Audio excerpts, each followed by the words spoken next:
मुस्तफ़ा कमाल साहब जो साबिक नाज़िम रहे हैं कराची के, उनका कहना है कि चंद बसें चला के जो सिंध गवर्नमेंट ने जो है एक शोहरत का, और जिसके लिए बसें कम हैं और एडवर्टाइजिंग ज़्यादा, उस पर जो है ज़्यादा खर्चा कर रहे हैं, तो ये एक तमाशा है।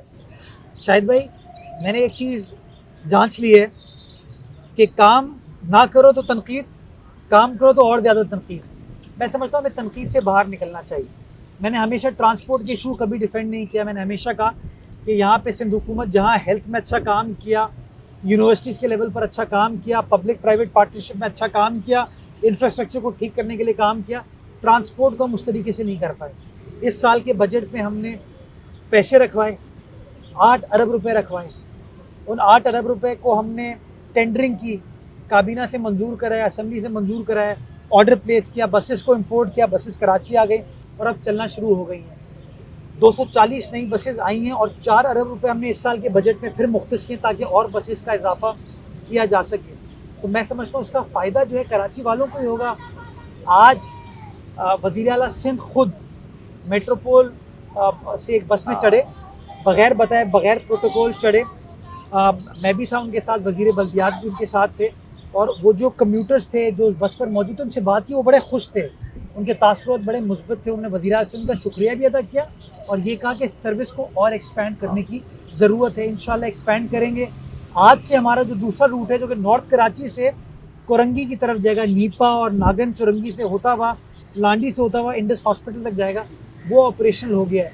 तो मैं समझता हूँ 7 रूट्स पे इन बसों को चलना है और अगले 1 महीने में इन तमाम रूट्स को हम एक्टिवेट कर देंगे और इसको मज़ीद फिर आगे लेकर जाएंगे। तो मुस्तफ़ा कमाल साहब की बात का मैं एहतराम करता हूँ, लेकिन मैं उनको कहना चाहूँगा तनकीद से बाहर निकलिए, काम कीजिए, जो अच्छा काम है उसको सराहिए, जो बुरा काम है उसके ऊपर बिल्कुल तनकीद करें। लेकिन कराची में बसेज आना ये मुस्बत काम है। कराची में रेस्क्यू 1122 जो आपके ज़माने में भी नहीं थी, उसको स्टार्ट कर देना, कराची को नई एम्बुलेंसेस देना अच्छा काम है। कराची को नई स्नॉर्कल्स देना, नई फायर टेंडर देना अच्छा काम है। अभी 1122 के एम्बिट में एम्बुलेंस को, फायर ब्रिगेड को, पुलिस को भी शामिल करना, ये मुस्बत चीज़ें अब आगे बढ़ी हैं, अच्छा काम हो रहा है। बसें आ गई हैं, अब कराची की मेजर सड़कों के ऊपर जो काम होने की ज़रूरत थी वो काम हो रहा है। ऑरेंज लाइन को इंशाल्लाह आइंदा चंद हफ्तों में एक्टिवेट हम कर देंगे, उसकी बसें भी आ गई हैं। रेड लाइन के ऊपर काम स्टार्ट हो गया है। KCR को एक बार फिर हम CPEC में ले जा रहे हैं। तो ये मुस्बत चीज़ें हैं, इनको अप्रिशिएट कीजिए, हमारा हाथ थामिए, मिलकर काम करते हैं, अपने शहर को संवारते हैं ताकि शहर की बेहतर से बेहतर खिदमत हो सके। कराची एक माशी हब है कि इलेक्ट्रिक के रवैये की वजह से और कारकर्दगी की वजह से मईशत तबाह हो रही है। कराची के शहरियों की ज़िंदगी, ज़हनी तौर पे लोग मफलूज हो रहे हैं और रात को सो नहीं सकते हैं, दिन में काम नहीं कर सकते।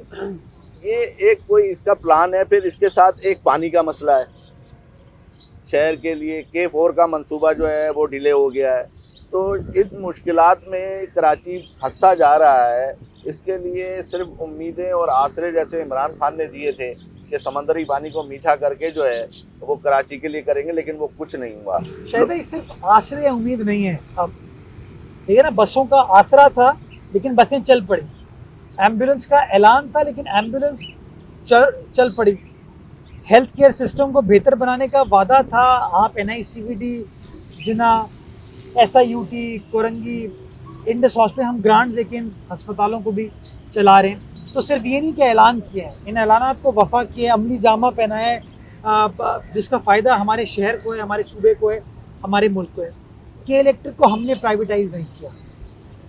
मुस्तफ़ा कमाल साहब हुकूमत में थे जब इसको प्राइवेटाइज़ किया गया। उनकी जो माजी की सियासी जमात है वो हुकूमत में थी जब प्राइवेटाइज़ किया गया। बल्कि नेमतुल्लाह साहब उस ज़माने में शायद कराची के नाज़िम थे जब K इलेक्ट्रिक, KESC की प्राइवेटाइजेशन का प्रोसेस स्टार्ट हुआ था। तो मैं समझता हूँ तनकीद से बाहर निकलें। K इलेक्ट्रिक का एक इशू है, उस इशू को रिजॉल्व कैसे करना है, आगे कैसे बढ़ना है, उसको बेहतर बनाने की ज़रूरत है। मैं समझता हूँ K इलेक्ट्रिक के बोर्ड के ऊपर कराची के मेयर को होना चाहिए ताकि वो कराची का मुकदमा लड़ सके। सिंध हुकूमत की नुमाइंदगी होनी चाहिए कराची इलेक्ट्रिक के बोर्ड पे ताकि वो कराची वालों का मुकदमा लड़ा जा सके। इस वक्त कोई नुमाइंदगी ना सिंध हुकूमत की है ना कराची की इंतज़ामिया की है। तो ऐसे आप इंगेजमेंट करके चीज़ों को बेहतर बना सकते हैं। दूसरी चीज़ जो है, मैं समझता हूँ रिन्यूएबल एनर्जी के ऊपर फोकस करने की ज़रूरत है। और मैंने केएमसी में एक फ़ैसला किया और केएमसी का पहला सोलर पार्क यानी शमसी तवानाई पर चलने वाला पार्क हम स्टैब्लिश करने जा रहे हैं। और मैंने ऐलान किया है कि अभी आइंदा चंद रोज़ में काम स्टार्ट हो जाएगा उसके ऊपर और जुलाई के एंड तक हम उसको कंप्लीट कर देंगे। किडनी हिल पे हम इसको स्टार्ट कर रहे हैं, जो कि टारगेट हमारा ये है कि हम उसको इस लेवल पर ले जाएं कि हमारी जो स्ट्रीट लाइट जलती है ना, इसका बिल हम न्यूट्रलाइज करें, सेट ऑफ कर लें। वाटर बोर्ड की जो आपने बात की पानी के लिए, K4 का इंशाल्लाह कल भी वज़ीर आला सिंह ने उसकी ऑगमेंटेशन के हवाले से मीटिंग की है। मेरे ख्याल में आइंदा चंद हफ्तों में K4 की ग्राउंड ब्रेकिंग की जा रही है। प्राइम मिनिस्टर साहब आएंगे और वज़ीर आला सिंह और प्राइम मिनिस्टर मिल के उसकी ग्राउंड ब्रेकिंग करेंगे, जो कि कराची को पहले फेज़ में 265 MGD पानी दिया जाएगा। हब कनाल से 100 MGD लाने की लाइन के ऊपर प्रोक्योरमेंट का प्रोसेस स्टार्ट हो चुका है। वो बिड्स की हमारे पास सबमिट हो चुकी है, बिड्स को एवेलुएट किया जा रहा है। इंशाल्लाह वो काम भी हो जाएगा तो 100 MGD कराची शहर के अंदर इजाफी आ पाएगा।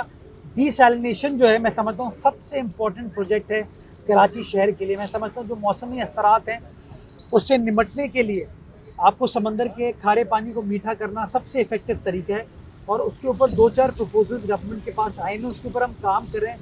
बट शाहिद साहब उसमें हमें दिक्कत ये है कि वो पानी महंगा है। अभी जो आपको वाटर बोर्ड पानी देती है वो तकरीबन कोई 32 या 34 पैसे पर गैलन का है। ये जो पानी होगा तकरीबन कोई 1.25 रुपये है, मेरा अंदाज़ा है, कोई फाइनलाइज नहीं हुआ। तो इसके ऊपर अफसर डरता है, अफसर घबराता है कि मैं 34 पैसे के मुकाबले में अगर 1.25 रुपये का पानी लूँगा, 1.5 रुपये का पानी लूँगा तो कल को नैब का कोई मुकदमा मेरे खिलाफ बन जाएगा या अदालत मुझे कोई शो कॉज नोटिस दे देगी।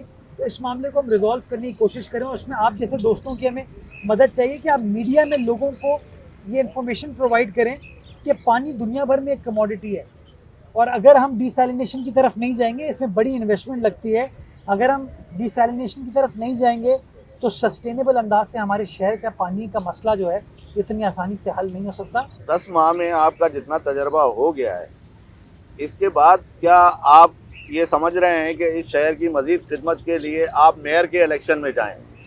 तो ये शहरी चाह रहे हैं कि इस बारे में जो है कहा गया मुझसे कि पूछें उनसे, तो ये एक शहरियों की तरफ से सवाल है आपसे। जब मुझे बिलावल भुट्टो जरदारी साहब ने कराची का एडमिनिस्ट्रेटर बनाने का फ़ैसला किया तो मैंने बड़ी हद्दुल इम्कान कोशिश की कि सर मुझे इस मुश्किल में ना डालें, क्योंकि बहुत ही मुश्किल टास्क है कराची शहर की इंतज़ामिया को लुक आफ्टर करना। बट बिलावल साहब ने फ़ैसला किया कि नहीं, आप इस शहर के मसाइल को समझते हैं, आप करें ये काम।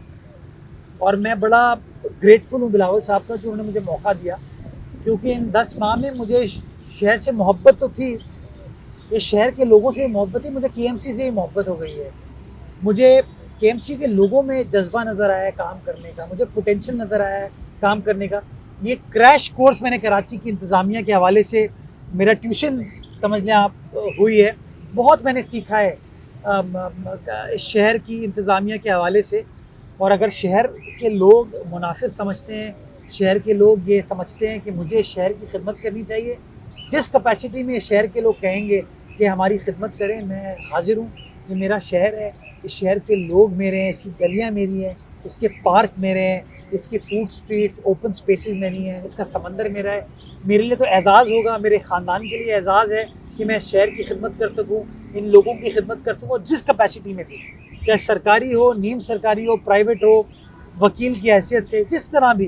तो आपने फॉर्म जमा कराए हैं इलेक्शन के में? मैंने जो है इंतखाबात के लिए अभी फॉर्म अपने जमा नहीं कराए, चूँकि मैं इस वक्त इस ओहदे पर बराजमान था, तो इसलिए मैंने ये चीज़ नहीं की। बिकॉज़ बकरीद के भी दिन है, जो कि एक बहुत बड़ा चैलेंज होता है इंतज़ामिया के लिए, बारिश की भी दिन है। तो इस ज़माने में एडमिनिस्ट्रेशन को तब्दील करना मैं समझता हूँ कि शहर के वसी मफाद में शायद नहीं था, इसलिए मैं यहाँ पर बैठा हूँ और कोशिश कर रहा हूँ कि शहर की ऐसे अंदाज से खिदमत कर सकूँ। आपकी कहा जा रहा है कि कुछ अरसा पहले आपको शिकायत थी अफसरान से, ये कहा जा रहा है कि आप एक रुख पे चल रहे हैं और आपकी एडमिनिस्ट्रेशन जो है वो दूसरे रुख पे चल रही है, इस पर क्या कहेंगे आप? अच्छा देखिए, रुखें लोगों की मुख्तलिफ हो सकती हैं, नीयत इम्पॉर्टेंट है। अगर मेरी नीयत ये है कि मुझे 1 से लेकर 10 तक पहुँचना है और रास्ता मेरा शारे फैसल का होगा, दूसरे अफसर की भी नीयत है कि 1 से 10 से पहुँचना है, रास्ता मेरा यूनिवर्सिटी रोड का होगा, मुझे इसमें कोई एतराज़ नहीं है। मैं समझता हूँ कि नीयत ये होनी चाहिए कि जो टारगेट है उस टारगेट को हमें अचीव करना है, और टारगेट ये है कि शहर की खिदमत हो सके। शहर के हालात को बेहतर बना सकें। और मैं समझता हूँ, मैं सच्ची बात है, मैं केएमसी की इंतज़ामिया का शुक्रगुजार हूँ। उन्होंने मेरी मदद की है, उन्होंने मुझे सपोर्ट किया। आपने देखा मैंने अपने दौर में की ट्रांसफ़र पोस्टिंग नहीं की, उखाड़ पिछाड़ नहीं किया। जो लोग थे मैंने कहा जी आप काम करें, ये आपका इदारा है। मैंने लोगों को कहा कि भाई, और मैं अदालतों में इन लोगों के लिए खड़ा हुआ। मैंने कहा अगर आपकी इज़्ज़त के लिए मैं नहीं खड़ा होऊंगा तो कौन खड़ा होगा? केएमसी की इज़्ज़त है तो हमारी इज़्ज़त है।